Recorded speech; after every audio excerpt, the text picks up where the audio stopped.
today. I had a smoothie and an egg, so I'm trying to lose all this weight. So I'm trying to stay as active as possible today. I want to thank you all for taking your time this morning to join us on one of our strategic enrollment management series presentations. As you know, we have a strategic enrollment management task force, and several of these presenters today are on this task force. And so we're periodically bringing you professional development series sessions that speak towards enrollment management. So today we're going to provide one to you. We will have some more coming forward, and just in case time doesn't permit, I'll tell you what the next one is possibly. I don't have it up, so I'll give it to you later. But just know we're going to provide strategic enrollment management development for you all. If there's anything that you as an institution want to know, just let us know and we'll try to provide it to you. I want to thank one, the presenters today, and two, I want to thank our task force. It's because of them that we're doing all this and we're putting this together. So we'll get started. Well, I'm sorry, before we get started, housekeeping rules. If you get a call, please put your call on mute, your presentation on mute, not on hold. We do not want to hear your beautiful elevated music while you're talking to someone. If someone comes in your office, please put it on mute. We don't want to have, we're recording now, and we do not want to record your conversation with someone. May not be appropriate, so we want to make sure we don't record it. So we'll go ahead and get started. Today our presenters are Ms. Kaylee Brown. She's the Dean of Student Access and Support at Advanced Granville Community College. We also have Ms. Sarah Devlin. She's the Chief Officer of Governance, Advancement, and Community Relations at Rowan Cabarrus Community College.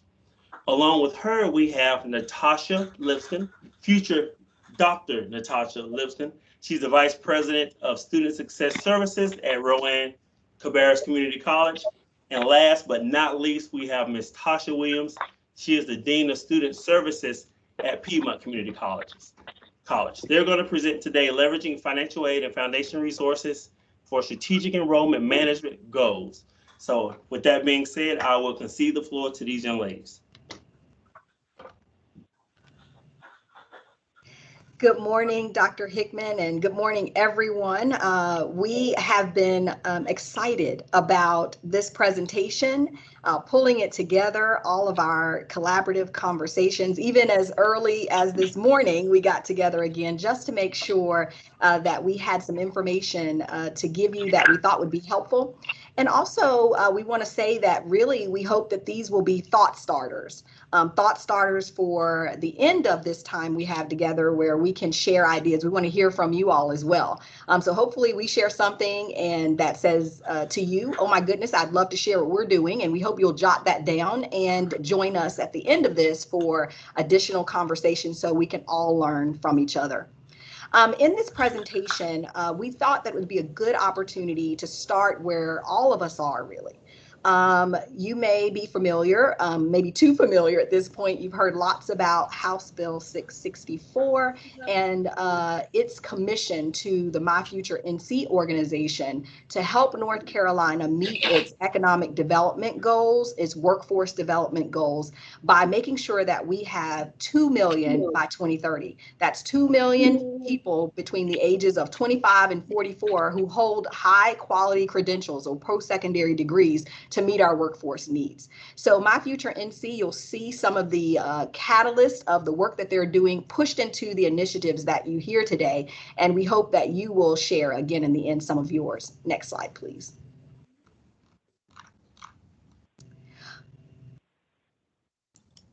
One of the initiatives that comes out of the My Future NC collaborative is creating profiles.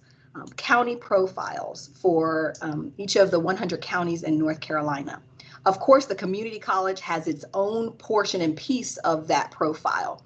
And on some of the profiles, it gives recommendations around FAFSA, When you think about workforce development and access, strategic enrollment in community colleges and the funds for that, you can't have that conversation without talking about the free application for federal student aid. The FAFSA is the place to start. And we'll talk about that, as you all know, how we get that word out in the community for access to education through the FAFSA being the beginning place for all students. We want that to be, whether they think they qualify or not. It helps us assess other things. So Rowing Cabarrus in particular, and Sarah and I will be talking about what we are experiencing here at Rowing Cabarrus and the things that we've been able to employ. You can see there in the center of this map in the two-county area of Rowan, Cabarrus, the purple region, southwest, there you can see that our Cabarrus County profile FAFSA showed up there, that we have some work to do there in terms of FAFSA completions and making sure we understand the financial needs of our students, our high schoolers, and our adult population in Cabarrus County. I hope that you are paying attention to maybe some of the regions that are outlined here and how that may affect your community college as well. Next slide, please. So one of the things that's important because of the partnerships that you'll hear about in just a little bit is the ability for us not only to track what our FAFSA completions look like and those who put our school code down, as I know you're doing as well, but it also allows us to get our high school counselors involved in this process. They've always been involved, I guess I should say, but at a deeper level where they're able to see information and data, not only from CFNC, but My Future NC has provided this First in FAFSA tracker. And it's up and running. It stays very current. And what you're able to do is filter, as you can see, by the district, your LEA, your local education agency, and even by school to see where they are in the tracker. We did a snippet here in our bragging here, just a little bit about one of our schools in our counties, the Cabarrus Kannapolis Early College. You see there at 100, I think they exceeded that in some way with FAFSA years, 100% participation or completion of their FAFSAs.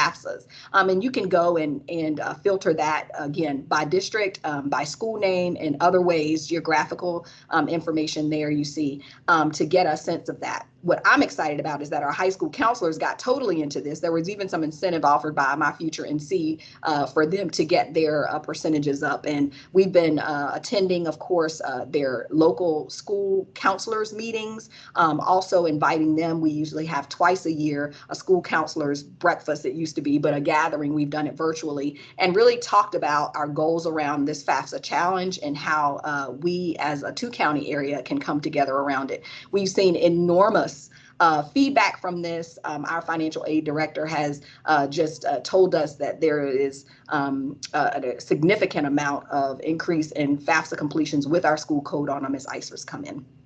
Next slide, please. So we were talking about those partnerships, and I know you all have them, and these are just, again, some thought starters, and we want to hear from you about some of your partnerships.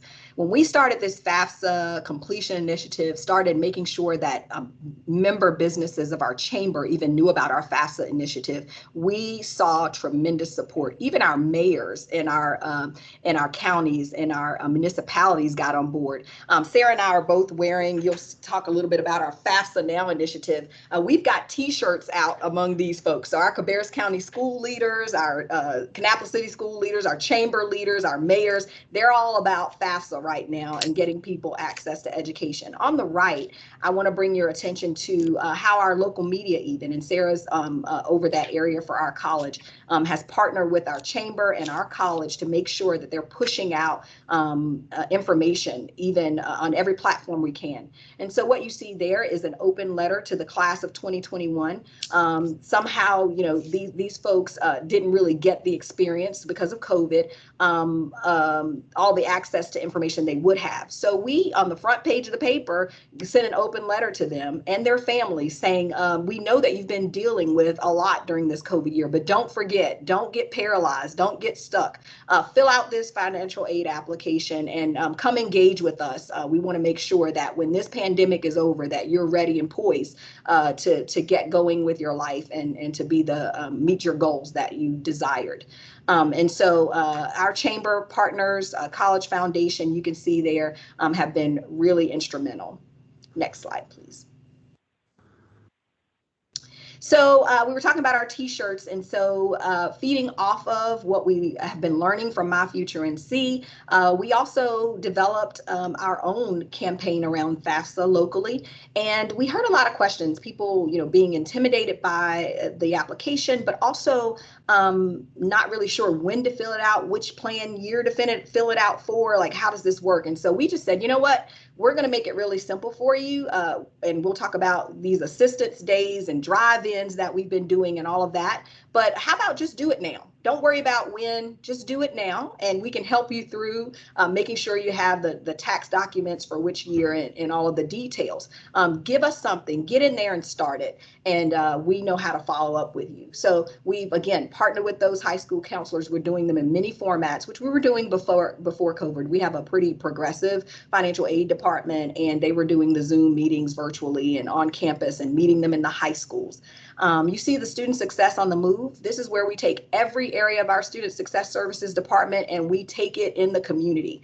It's almost like a mini, well, it is a van, but we take it and set it up at everywhere that will have us and bring it to them, including those FAFSA, the ability to do their FAFSA or start it there. We are also working with our high school staff and the district level leaders to make sure that we get those letters out to families, and of course the drive-in events that we talked about that are particularly successful now because of COVID and being able to have the outdoor events where people feel safe. Next slide, please. So I do want to touch on here the importance of targeting in, not just making sure everybody, we spread the word as far and wide as we can, but making sure that we touch on the targeted populations for underrepresented communities and minoritized populations. We absolutely make sure that our marketing material is really speaking the language to them, that they see people that look like them, that they feel comfortable engaging in further discussion and conversation. And so part of that looking like them, you can see here, we have our Assistant Director of Career and Academic Advising. This was really a targeted communication to our minority male population across our counties. And then you can see above that, that was a presentation we did with For My Future NC, where we brought together the folks in the high school, the college and career readiness advisors, our college core advisors with UNC, all came together, and we talked about the initiatives we were employing together. The thing I want to say about that affinity group webinar is that, it was really important when we had our parent virtual conversations that they saw someone from the high school along with someone from the community college coming together to give them information. They could trust it, that we were saying the same thing, and when they followed up, they were going to get that consistent information. Next slide, please. So I'm going to talk about the Finish Line Grant. Many of you are familiar with the North Carolina Finish Line Grant. We are in, I think, our third grant cycle here at Rowan Cabarrus, and this is, of course, a partnership with our Central Carolina Workforce Development Board.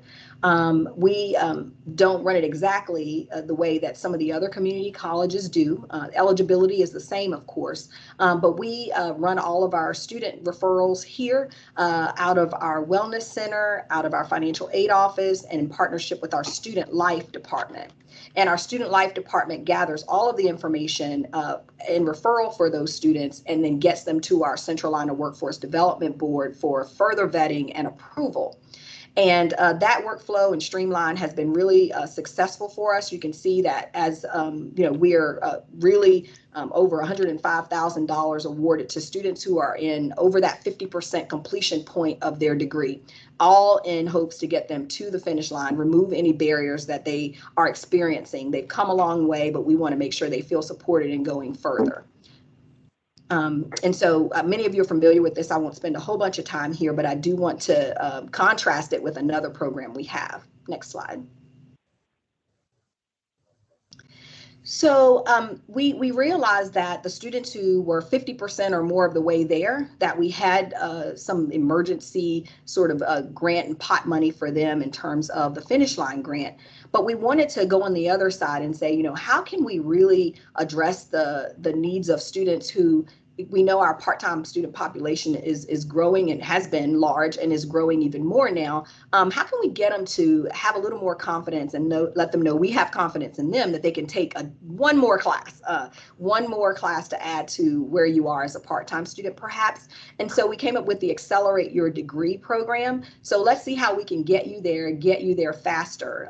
We all know those completion rates sometimes look like 6 years, 5 years. How can we add one more course to your semester to get you there and continue your progress toward completion? So these are micro grants. We did use those state funds, those SIP funds, state grant funds to fund this program, and have been really successful in getting students to take an additional course, which in turn is absolutely an enrollment management strategy. Next slide. So again, the difference between that finish line grant and the Accelerate Your Degree is all about the student eligibility, where they are in their program, the type of program. And I think what you'll hear from the other presenters here today, and what you're probably doing at your college that we are hopeful to hear about, is it's right now we have lots of different pots of money, and we're really grateful for that. But what we hope to do is to make sure that we understand our student population. We know where we hope to get them, chasing these students for enrollment growth, not just because we're earning FTE, but because we know that we're their best shot at a future to feed our workforce in North Carolina and to help them make sustainable futures for themselves. So the difference is where they are. Are they at the end? Are they at the beginning? Do they need a push, or do they need the confidence to even start? And I think those are the main differences between the programs that I've described to you so far. And I just wanted to point out here, I always want to give voice to students, right? I want to make sure that anything that I give or share, that you have an opportunity to hear from students. And so these are just a few testimonials. Of course, these are not real names of our students who said this, but wanted to let you know that they are recognizing the difference in the kinds of opportunities they have for financial aid. They are recognizing the grant and what it's for. And you can see here that the student we're calling Justin actually used the word finish. He wants to finish school so badly, but he wasn't able to get that extra push to get to the finish line. And so he was a finish line grant recipient. You can see here in the second one, they're talking about some of the needs that have come her way because she's a parent. And I wanted to point out here that, you know, she mentions her GED, that she's getting that high school equivalency. And so it's not just for curriculum programs, but we can use it for those students as well. Next slide, please. And then here for AYD, you can see that the student we're calling DeMarlo specifically reaches out to his advisor and says, you know, I want to add that psych class for the second half of this semester. Many of us have those semesters with terms 1 and 2 embedded in them. And so when you're looking at programs like AYD, we call it, but any type of program that allows students to accelerate or to get to their degree completion faster with aid, it's important to acknowledge that students are, once they get into that first semester and they're able to see with confidence that they can move forward, they will consider adding a second class and get there quicker. And then, of course, this last one, I just wanted to let you know the importance that students see about getting on track, because sometimes they leave us. So these are the stop outs. These are the students who they were with us for 2 semesters and we don't see them for 2 semesters. We can engage with them and let them know that according to our records, they're still on track. They can still get there, and we can help them with programs like these in grant aid. Well, I think the next slide is for Sarah, if I'm not mistaken, and Sarah is an amazing partner. She'll tell you a little bit about what she does here at our college and how we partner for student success. Thanks, Sarah. Great. Thank you so much, Natasha, and thank all of you for joining us today. This is really an opportunity for Kaylee and Tasha and Natasha and I and the other representatives from the Strategic Enrollment Management Committee to share some ideas with you. And Natasha did a great job setting up some of the pieces that all of us are likely working on in a way, working towards educational attainment and towards the FAFSA Now pieces that we know, that funding is available to help those students through Pell Grants and other things. And so what you're going to hear today for the rest of the presentation are just a plethora of ideas of what some of our institutions are doing to try to engage students, whether it's on the curriculum side or with corporate and continuing education. So as Natasha shared, my job's a little bit different than most of the other people on the Strategic Enrollment Management Committee. Here at Rowan Cabarrus, I work very closely with our foundation, with our grants, marketing and communications is under our division. So I bring a little bit of a different perspective to the table sometimes, and Natasha has just been such a valuable partner as we try to link and leverage and to really strategize around how we can make funds available to students to help them complete and ultimately, of course, change their family tree. So like I said, you'll just see some ideas here. Some of these, like the GEAR program that we'll start talking about first, are things that are available to all colleges. And we'll talk a little bit about the marketing and effort that we put behind those. And then as we go through the rest of the presentation, we hope some of these will be ideas for you all that you could implement at your schools. And then when we finish, we will have the Q&A or a panel discussion time for you to share some ideas as well. So we will start with a focus on corporate and continuing education. As you heard in Natasha's slide, she covered some of our partnerships that we're working on the curriculum side, right? For students who are working towards completing a degree. What you'll hear from me today are two examples of how we're helping folks who are coming back to our institution for short-term training. So as you see here, the Governor's Emergency Education Relief Fund is just such an incredible program that provides up to $750 or the cost of the program, if it's more than that, for students to help with their tuition and fees, their books. It could be childcare, whatever they need to help them get through that short-term training program.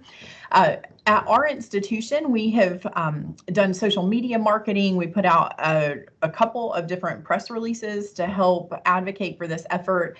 And then, as you can see, we designed a logo to try to help students identify which courses are GEAR eligible on our website. So when we put together our thinking about how to communicate about these classes, we wanted students to come because it was the right choice for them, because it was a career that they were passionate about, not just because it was free. And so we continued on with our normal marketing for corporate and continuing education, but each class that's eligible for this on our website is notated with the little GEAR symbol beside it so that students can know if it's eligible to be covered through a scholarship in this type of way. The other way that we have partnered with our corporate and continuing education team to offer scholarships is a really strong partnership between the corporate and continuing education division and our local foundation here, which is a total separate 501c3 nonprofit organization that is partnered with our college, which I think most other community colleges have in the state. So the North Carolina Manufacturing Institute is a program all of its own. Mitchell Community College also partners with us on this project if they are on the call today.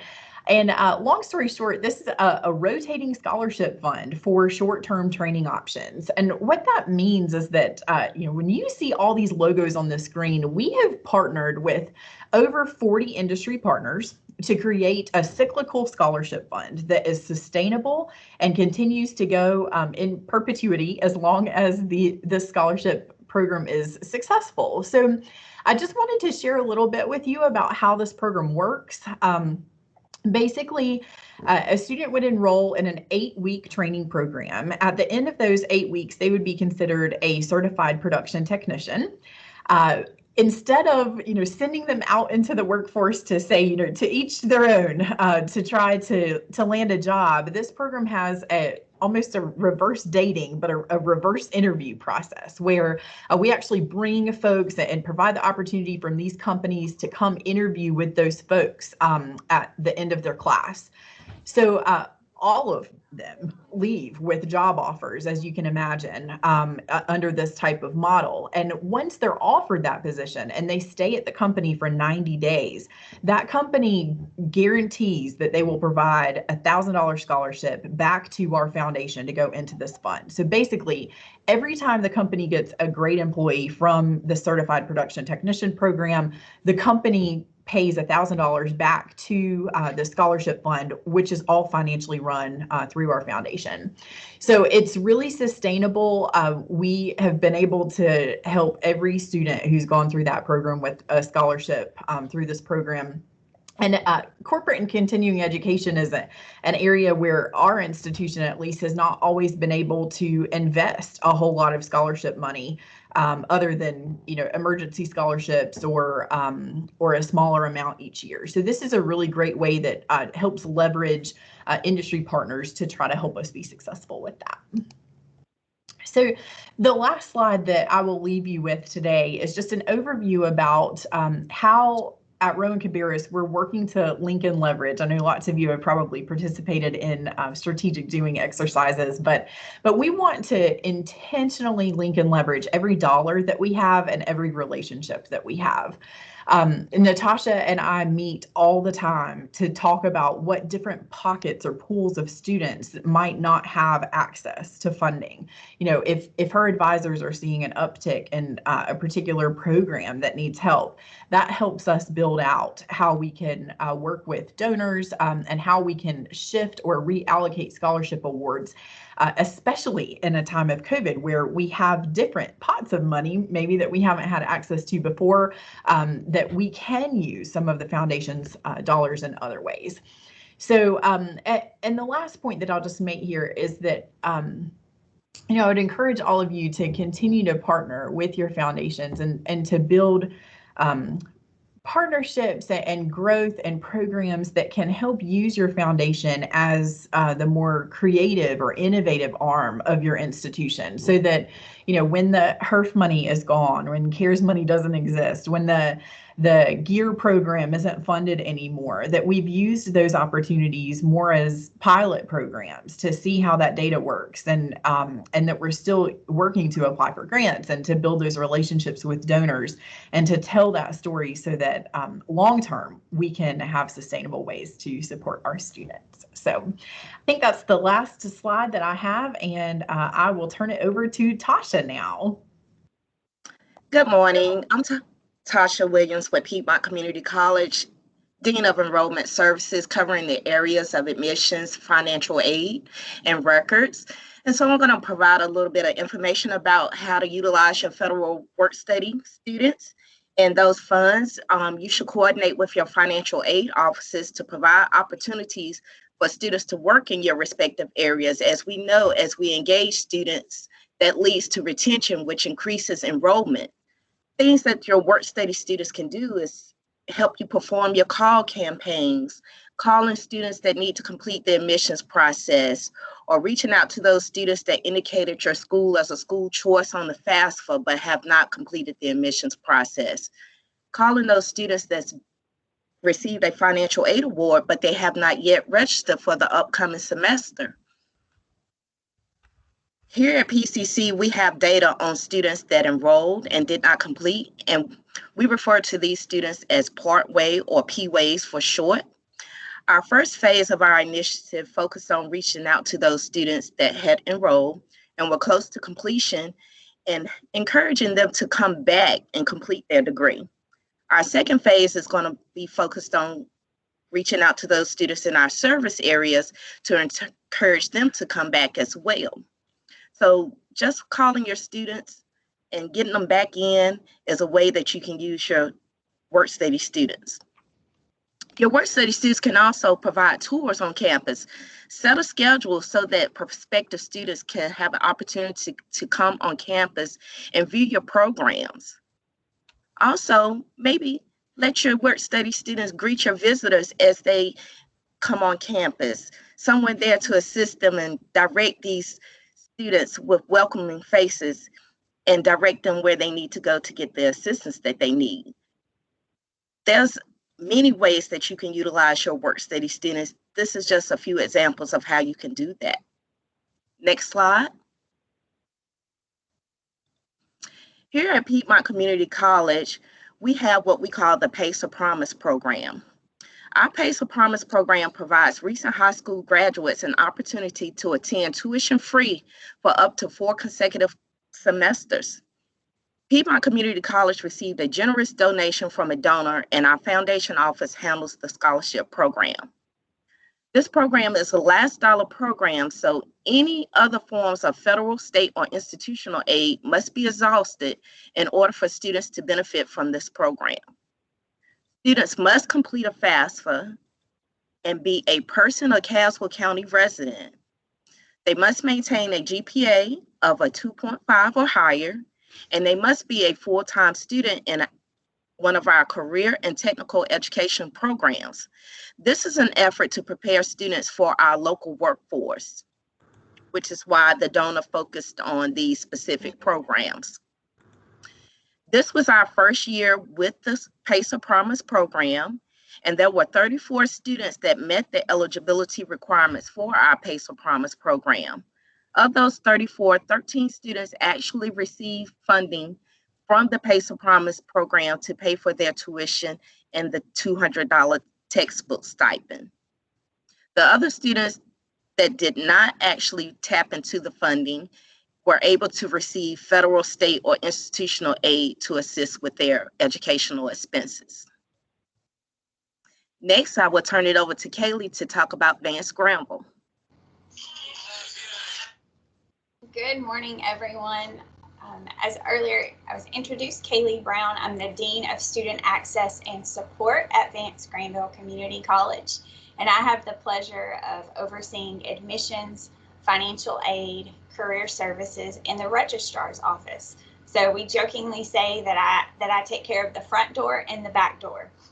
So help them enroll, complete the enrollment process, and then help them as they walk across the graduation stage. But like Piedmont, we also have a last dollar scholarship program that we call the Van Guarantee. And our program has probably been in existence for, I think this is our 5th year. It was a generous donation from a family, from an estate. And so at the time, our president said we want to commit to providing access for students. And so we created the Van Guarantee. And so like Piedmont, it is applicable to residents of our 4 county service area. We do ask that it's their first degree that they're pursuing. And so we require that they've not earned an associate, bachelor's, or graduate degree. Prior to this academic year, we required students receiving this scholarship to maintain a 2.5 GPA when to enroll in non-credit hours. But like many of you, we have a large population of part-time students. And so we felt as though we were missing the opportunity to help students who may be working, caring for children, taking care of family members. And so we wanted to make our Van Guarantee more accessible to our large part-time student population. So we just recently changed our program criteria. And so now we're serving students who are enrolling in at least 6 credit hours in a curriculum program, and either their high school or college GPA is a 2.0. And with our scholarship, of course, they have to apply for financial aid. They have to apply for scholarships through our foundation. And then if they're still needing assistance with tuition fees or textbooks, then we're able to award Van Guarantee funds to them. We do see some students who need assistance with tuition and fees, but we see the majority of our students needing assistance with textbooks. Next slide, please. So we have a great partnership with our foundation. Our executive director, Eddie Ferguson, and I talk regularly, just as Sarah and Natasha do as well, and I'm sure Tasha does with her foundation. But last spring, we were thinking, how can we keep students going? We're in the midst of a pandemic. We don't want to lose them. How can we encourage them to enroll in summer classes? And so Eddie came up with this great idea of buy one, get one. So enroll in 2 classes, you pay for one, we'll pay for the second one. We saw a significant enrollment increase. I think it was somewhere between 15 and 20% increase in enrollment. phenomenal success. We didn't ask students to fill out an application. We just said, you enroll, and then we will, behind the scenes, add the scholarship to your account. One of the lessons that we learned is it was a very manual process for our financial aid office. As you all, for those of you who may be colleague gurus, colleague doesn't operate in the number of classes that you're enrolled in. And so, again, it was a manual process, but the team did it, and we had significant enrollment increase last summer. For this summer, while we decided to not go forward with the buy one, get one scholarship opportunity again, we still wanted to provide some type of summer scholarship, because prior to summer of 2020, our scholarships through our foundation were awarded for fall and spring. So we've never had summer scholarships before. And so it's really important for us, again, this summer, to keep that momentum going. How do we keep students engaged and keep them on track toward graduation? And so again, Eddie decided, well, let's call it something different. Instead of buy one, get one, let's call it our Summer 250. And so we asked students to enroll in at least 6 hours. We also asked them to complete an application, just a couple of questions through our online scholarship application, which allowed us to then move forward with an automated awarding process. So the financial aid office was able to batch award. It was a flat amount. We were also, for those of you who are financial aid experts in the room, we were able to create rules for our award code. So again, it was an automated process. So if at the time of awarding, a student has 6 hours, but at the last minute they drop down to 3, then our scholarship would not disperse since they did not meet the minimum number of hours. So that's something, just a lesson learned for us. We love offering the summer scholarships, but again, automation is the best way to go. I will also say that for our summer 2021 classes started yesterday for us, and while our overall head count is relatively the same, we have seen an increase in FTE, and so we do believe that that's part of that summer 250 of asking students to, instead of taking one class, take 2 classes, and so we're seeing an increase in FTE for this summer. So next slide, please. So as Natasha mentioned, connecting with partners is, and Sarah and Tasha also, just connecting with your partners is a really important piece of the enrollment process. Over the past 2 years, we have kind of reorganized our student services division. So we're focusing, as I mentioned, the front door, the back door, and then we are also focusing on retention. And so over the course of this last year, we really looked at how do we better engage students. Completing the FAFSA is so important, but it was often happened along the way in the enrollment process at our college. And so we decided that this year, when we talk about admissions, we have to talk about financial aid. And as our Director of Admissions and Enrollment Services, who is Dr. Antonio Jordan, for those of you who know him, he jokingly says we have to marry the two, or we have to partner the two. And so this year we really have, whenever a high school or a community partner, or even we had the opportunity to present and connect with our Veterans Life Center that has recently opened in the Butner-Creedmoor area.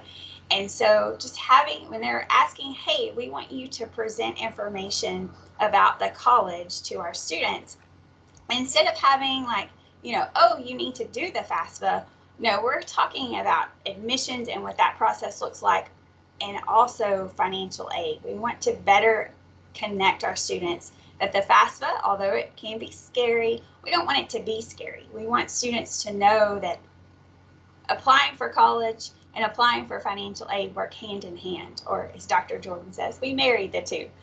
And so we really have refocused how we're presenting information to prospective and new students.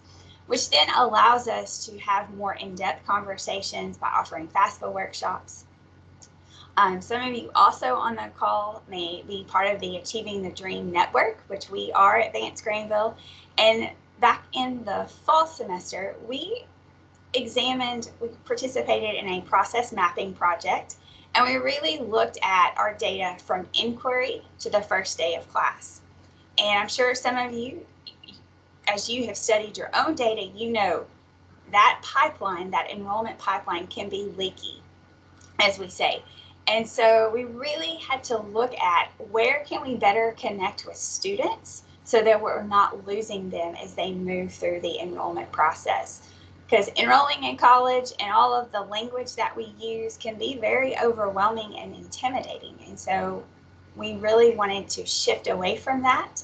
And one thing that we're currently doing right now is we are in the process of hiring outreach specialists to connect and guide our traditional and non-traditional students. So post-high school, adult learners, graduating seniors. And so instead of having a traditional recruiter, we wanted it to be a little bit more. And so that's where we coined the term, this outreach specialist. And we're looking at helping as they're out and about. They're not only talking about admissions, but we're training them on financial aid. How to complete the FAFSA, how to answer questions about the financial aid applications. And when it gets a little too in-depth, or we start talking about changes in income and the need for professional development, that's where that outreach specialist can hand off the student to one of our financial aid staff members. Another great thing that we've done this year, again, connecting and talking about the financial aid process, is connecting with external partners. We're currently, just some examples is our Oxford Housing Authority, Gang Free Incorporated, and our Franklin Granville Vance Smart Start. They don't want to just hear about the college, and they don't want us to come in and talk to their residents and their participants about what programs we offer. They want us to talk about financial aid. And so I really do believe, just as my counterparts have already mentioned, that working with your external partners to be advocates for applying for financial aid is so very important. Next slide, please. So about 2 years ago, for those of you who know Dr. Jeffrey Allen, he is our Dean of Student Retention and Success. He and I were brainstorming, and he said, let's start a call center. And okay, that's a great idea. Let's do it. But then the question came, how do we fund it? And so at the time, we had some unexpended work study dollars. And so, as Tasha mentioned, let's use work study dollars to fund our call center. And so we hired current students to do outreach, make phone calls, send emails, send text messages. They're working with prospective students, new students, current students, just sending them notifications and reminding them, hey, it's time to register for classes. We see that you haven't registered. Would you like us to make an appointment with your academic advisor? Reminding students to complete orientation, to turn in their high school transcripts. We even trained them on some basic financial aid questions so that they could see the student has applied for financial aid or they have not. And yes, we gave our call center access to colleague. It was read-only access, but we allow them to be able to view what students were missing on communication management. So that CRI screen for those of you who use colleague. And it was a really great opportunity because if a student said, well, I've applied for financial aid, then our call center staff could see, yes, we see that you've applied for financial aid, but there are some additional documents that you need to complete. And so it was a really great opportunity to utilize work study funds. For this summer, we're utilizing funding from the Higher Education Emergency Relief Fund.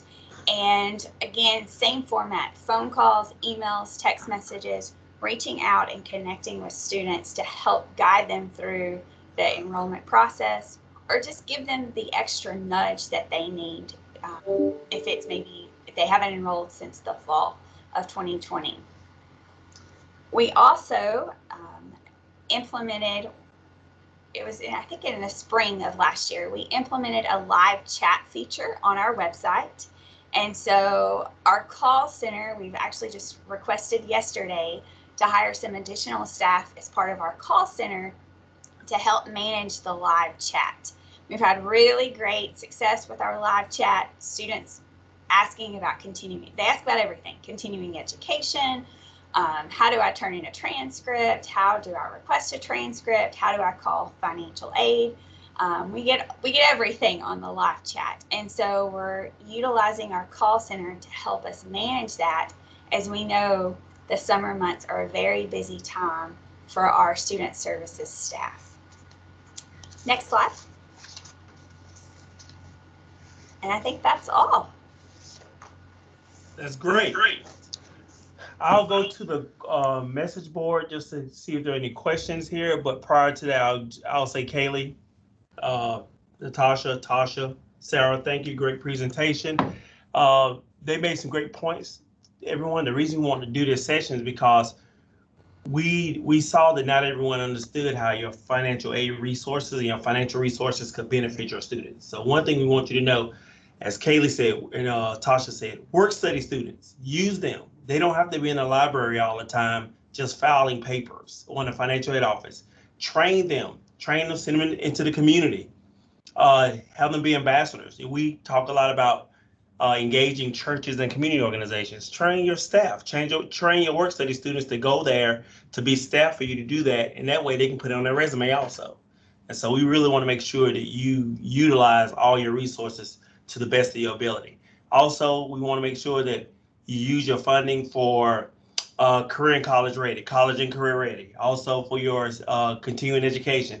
We usually tend to think about financial aid in a curriculum frame of thought, and that's changing. That should not be the case anymore. So we have a holistic institution now, so make sure you use your resources towards that. In addition, in case you haven't heard, the governor announced last week the implementation of the Long Leaf Commitment Grant.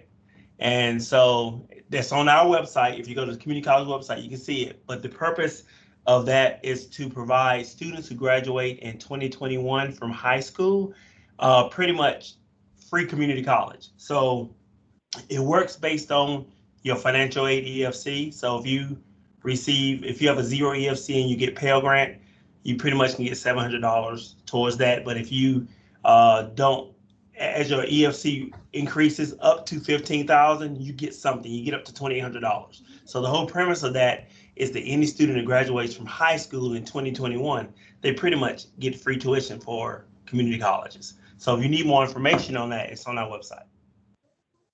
So look at that. And that is only for curriculum students, just to make sure that's clear. Let's see, I'm trying to go. Michael Ellis asks, how was the AY, I can't read today, AYD grant applied to the learners completing their high school equivalents? Yeah, thank you for that question. And I think we went back and looked at the slides just to clarify that. A GED student took advantage of emergency grants through Finish Line. And I had some subsequent emails, and we are getting you guys in touch with our Finish Line grant administrators on our side. And of course, I want to also point out to you that each workforce development board, I tried to say that in a way that was understandable. Although there are overarching requirements for the Finish Line grant through the governor's office, there's also some latitude that each of the workforce development boards take. I've even heard of, which we would love to have, some of you might be on the call today, where they've handed those funds over to the community college and they administer them. Whereas we, in partnership with our workforce development board, we refer students and they ultimately award or make the determination of their award. So that's done a lot of different ways across the state, but we were able to do that through Finish Line grant. And so Miss Gilda Rubio Festa also had a question, Natasha. I think you're going to reach out to her for that. She had a question about how do you recruit? Let's see. I'm trying to get to the main question. Yeah, I think her question is actually for Sarah around the recruiting for the Manufacturing Institute, perhaps? Yes, that's the one. Okay. Great. Thank you, Natasha and Dr. Hickman. So, the answer to that is almost how are we not recruiting for NCMI? As you all know, things are really tough right now with the workforce. People are just scrambling to find good employees, and they have been in our area at least with manufacturing related jobs for a while. So this is more sort of on the marketing side. So our institution, of course, had an overall marketing plan for a while, but we didn't necessarily have any pieces that specifically focused on short-term training. So we have recently put together a what we're calling 9 weeks to a new career campaign. And so that went out on billboards. We've included all of our Con Ed short-term training classes in our direct mails that go out to students just in case parents would see them or in case there might be somebody else in the household who might be interested. We're running ads on Pandora, social media, all of those pieces, of course, from a traditional marketing standpoint. But I think one of the other cool pieces that is a part of this program that it's a little bit different is that the Rowan County Commissioners have a program that they support each year called Better Jobs for Better Lives, and they put funding behind that. It's been $100,000 per year in the past, just to give you an idea. And some of that money is used towards student scholarships, and some of that is used towards recruitment tools. So I know Tricia Staggers is on this call. Tricia, feel free to jump in. She's the subject matter expert here on the Con Ed side, but we've actually had recruiters and folks from our Con Ed team out in our communities. So they've been going out to churches. They've been at different community centers. They're trying to meet people right where they are in the community. And that funding that the county put behind that helped make that a little bit more successful. So long story short, it's everything all encompassing on the marketing side, plus things related to a more personal, really in-home, right there in the community perspective. I hope that helps. It did. Thank you very much. Kaylee, Sherlock asks, the Advanced Granville award your summer scholarship or your summer grant to students who are eligible for summer Pell? Yes, we actually did. So the summer scholarship was, if they qualified for a Pell, the summer scholarship was just money in addition to what they were eligible in federal aid. And we felt we didn't want to limit the summer scholarship to only students who did not qualify for a Pell, because we know that students have additional cost outside of tuition and fees and books. And so if they were eligible, we awarded it all. Okay. And Brenda Burgess want to let everyone know that a Q&A session for the Long Leaf Commitment Grant will be scheduled for June 10th at 2 o'clock. And I'll also probably have a call with the admissions and the registrar's family about that also. So just know that this is a big deal. So I would say this is a great opportunity for colleges to market to their students who graduated in 2021. So if you're not on it, I would try to get on it now, because it can be a huge enrollment spike for you all if you do it the right way. Let's see. I don't think there's any other questions so far. I think everyone else have answered their questions personally in the chat. Earlier I said our next session, and Ms. Liston actually opened it up with My Future NC, which was great. The next session is going to be with the president of My Future NC, Sela Holden, and also the president of Wilkes Community College, and Jenny Corn of My Future NC, and Yolanda Wilson of Wilkes also. They're going to do a session on building a stronger education to workforce pipeline in North Carolina, partnership opportunities with My Future NC. So we're keeping the theme going a little bit. So I want to make sure that you get on that, and I have sent that out already. If you don't have it, let me know and I'll forward you that calendar invite. Let's see, are there any more questions? There are not. Ladies, thank you very much for this presentation. It was wonderful. Anytime you want to present for me in the future, just let me know. I'll be glad to have you on. And again, my community college family, if you have any sessions that you would like to see in the future, shoot me an email, and the Strategic Enrollment Management Task Force, as wonderful as they are, will be glad to try to offer that to you. Thank you, and you all have a wonderful rest of your day. I'm gonna start recording now so we can say what we need to say.